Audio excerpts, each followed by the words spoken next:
Oke, perkenalkan nama saya Marcelino Gilbar Pandule dengan NIM 2202 1106 0095. Di sini saya akan menjelaskan tentang tugas 8 Lab Research Network Security Threats.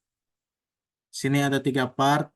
Part 1 Explore the SANS website, Part 2 Identify recent network security threats, Part 3 Detail assess specific network security threats.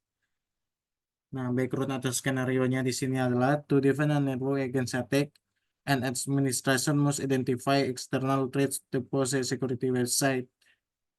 Nah, di sini kita untuk mencegah serangan lagi, kita harus identifikasi beberapa serangan yang pernah ada. Di sini dibutuhkan require resource, device with Ethernet access, all presentation computer with WebPoint or other presentation software installed. Nah, kita masuk ke part 1 exploring the science website. In part 1 navigate to the science website and explore the available resources. Kita masuk ke science.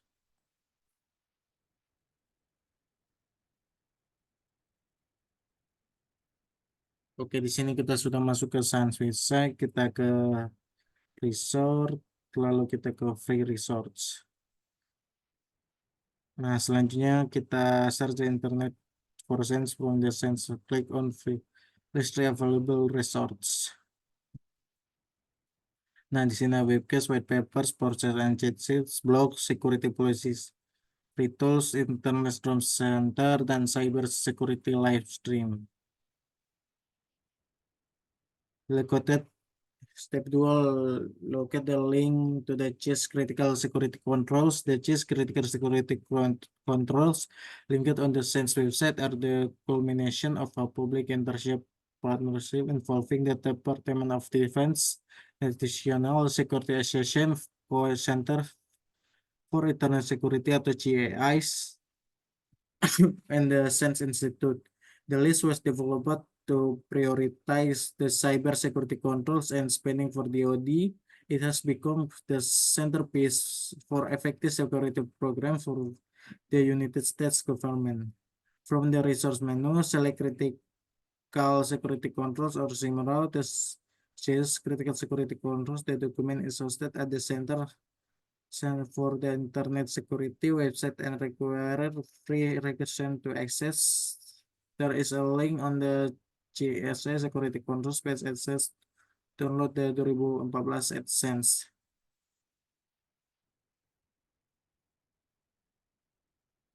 Nah, karena di WebSense sudah tidak ada GIS atau Security Internet Controls, jadi kita cari di sini GIS Control V8. Nah, di sini ini gambar yang dimaksud yang bisa kita download. Kita disuruh pilih, di sini saya pilih malware defense. Nah, kenapa saya pilih malware defense di sini? Karena CS Security Control menggarisbawahi pentingnya mengadopsi pertahanan yang kuat terhadap malware. Ini mencakup penggunaan perangkat lunak antivirus dan anti malware, konfigurasi firewall di titik akhir, penyaringan email dan web, serta penguatan titik akhir untuk meminimalkan risiko eksploitasi. Selain itu, pendekatan ini juga memasukkan pelatihan kesadaran pengguna, manajemen pembaruan yang teratur, dan implementasi analisis perilaku untuk mendeteksi ancaman yang tidak dikenal. Pemantauan berkelanjutan dan juga menjadi kunci dalam respon cepat terhadap serangan malware. Nah, selanjutnya di sini kita masuk ke step 3, locate the newsletter menu. Highlight the resource menu, select newsletter.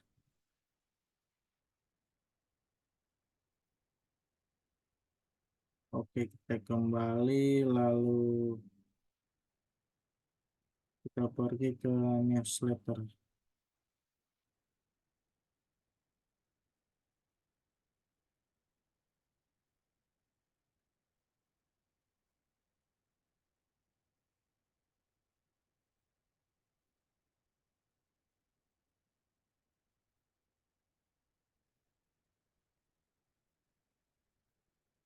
Kita pergi ke newsletter menu.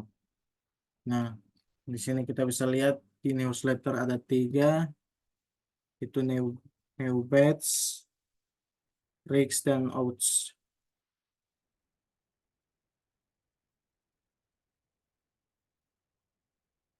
Nah, di sini saya akan menjelaskan dari New Watch. Newsletter ini menyajikan ringkasan eksekutif yang dijelaskan secara detail semingguan tentang berita keamanan cyber terkini dan penting serta tenggat waktu terkait. Selanjutnya adalah Rigs. Rigs di sini menyediakan ringkasan mingguan yang dapat diandalkan tentang vektor serangan baru yang ditemukan, kerentanan dengan eksploitasi aktif, serta penjelasan mendalam tentang serangan-serangan terbaru, memberikan data berharga bagi para profesional keamanan cyber. Selanjutnya adalah Oates. Oates di sini adalah newsletter kesadaran keamanan bulanan yang ditujukan untuk pengguna komputer umum. Newsletter ini bisa diterjemahkan ke dalam lebih dari 20 bahasa dan disediakan secara gratis untuk komunitas, bertujuan untuk mendidik pengguna tentang praktik-praktik terbaik dan ancaman dalam keamanan cyber. Nah, itu adalah penjelasan tentang 3 newsletter ini. Kita masuk ke step selanjutnya. Part 2, identify recent network security threats. Look at risks, concession, security alert, inflators.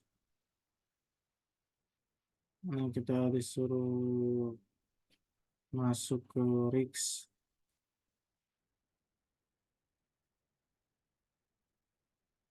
Nah, di sini saya sudah menuliskan. Kita disuruh untuk list some recent vulnerabilities yang kita dapat di newsletter. Di sini ada WN Trojan Quarian, WN Trojan Change Up, ANDR Trojan SMS Send min 1, dan Java Exploit Agent min 14, dan Trojan ADH. Selanjutnya kita masuk ke step 2, identify sites providing recent security threat information. Nah, besides the same sites, identify some other website. Nah, di sini kita disuruh selain website sign, di sini kita disuruh cari website lain yang berhubungan dengan security threat. Nah, di sini saya sudah dapat 3, yaitu yang pertama Broadcom Products Cyber Security. Kita langsung buka.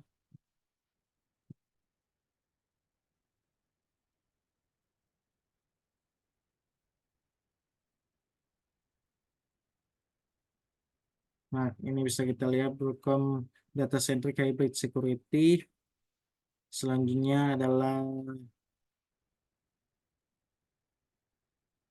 showpost.com.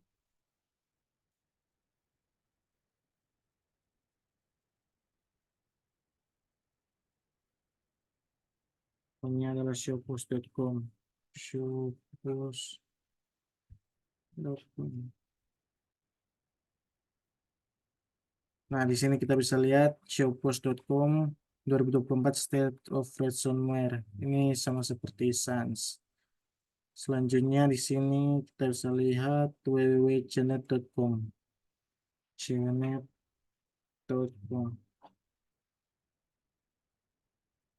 Nah, ini juga sama seperti SANS dan 2 lain sebelumnya, Symantec dan Sophos.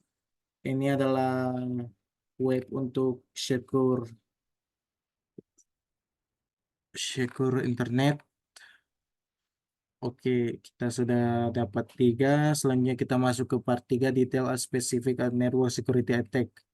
In part 3, you will research a specific network. Di sini saya sudah melakukan research dan sudah menyelesaikannya di step 1. Saya sudah mengisinya. Di sini name of attack-nya adalah serangan ransomware Johnson Controls 2023.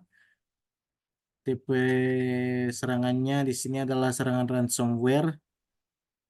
Tahun atau bulan serangannya di sini Maret 2023. Sini komputer atau organization yang terkena efeknya itu Johnson Control International, perusahaan global di bidang solusi bangunan pintar dan efisiensi energi. Sini adalah how it works and what it did.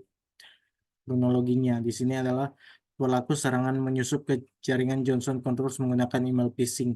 Setelah berhasil masuk, mereka menyebarkan ransomware yang mengenkripsi data perusahaan, mengganggu operasional, dan menyebabkan kerugian finansial yang signifikan. Pelaku kemudian meminta tebusan untuk mendeskripsi data yang terenkripsi. Nah, di sini adalah ada mitigasi option. Sini ada 1, 2, 3, 4, 5. Yang pertama yaitu implementasi autentikasi multifaktor atau MFA. Di sini kita dapat mendapatkan lapisan autentikasi tambahan selain kata sandi untuk mempersulit pelaku mengakses akun yang diretas. Yang kedua, pelatihan karyawannya tentang phishing. Karyawan perlu dibekali pengetahuan untuk mengenali dan menghindari email phishing yang dapat digunakan untuk mengirimkan malware atau mencuri kredensial. Yang ketiga adalah segmentasi jaringan. Membagi jaringan menjadi segmen yang lebih kecil dapat membatasi kerusakan yang ditimbulkan pelaku jika mereka berhasil masuk. Selanjutnya adalah pembaruan dan patching keamanan secara rutin. Sini kita disuruh memperbarui perangkat lunak dengan patch keamanan terbaru sangat penting untuk mengatasi kerentanan expand more. Selanjutnya adalah pemantauan keamanan jaringan. Melakukan pemantauan terus-menerus terhadap lalu lintas jaringan untuk mendeteksi aktivitas mencurigakan yang mengindikasikan serangan dini. Nah, mitigation option di sini adalah saran-saran agar kita tidak terkena seperti serangan-serangan ransomware yang telah saya resource di atas. Nah, ini adalah referensi dan info link yang saya dapat. Sini yang pertama serangan ransomware menghantam Johnson Controls. Di sini serangan ransomware Johnson Controls apa yang kita ketahui, serangan ransomware Johnson Controls menyorot risiko rantai pasokan. Step 2, follow the instructor dalam topic comprehensive presentation. Nah, selanjutnya yang terakhir kita masuk ke reflection question. Yang pertama, what steps can you take to protect your own computer? Nah, di sini adalah saya ada beberapa step yang saya dapat untuk bisa melindungi komputer saya. Di sini adalah yang pertama pembaruan perangkat lunak.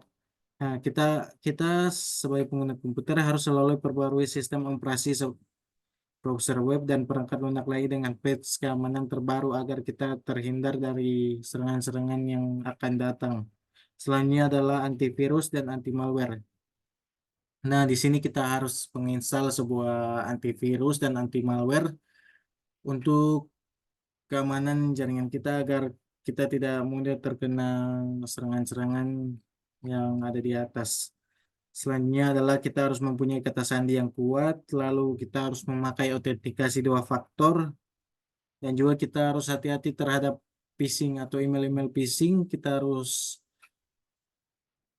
hati-hati, kita harus lihat baik-baik apakah email tersebut phishing atau bukan. Jangan sembarang kita mengklik link-link yang ada di media sosial atau yang ada di web-web lain agar kita terhindar dari link-link phishing. Selanjutnya kita harus mempunyai cadangan data dan juga kita masuk ke nomor 2, what are some important step and organization. Nah, di sini kita masuk jika sebuah organization.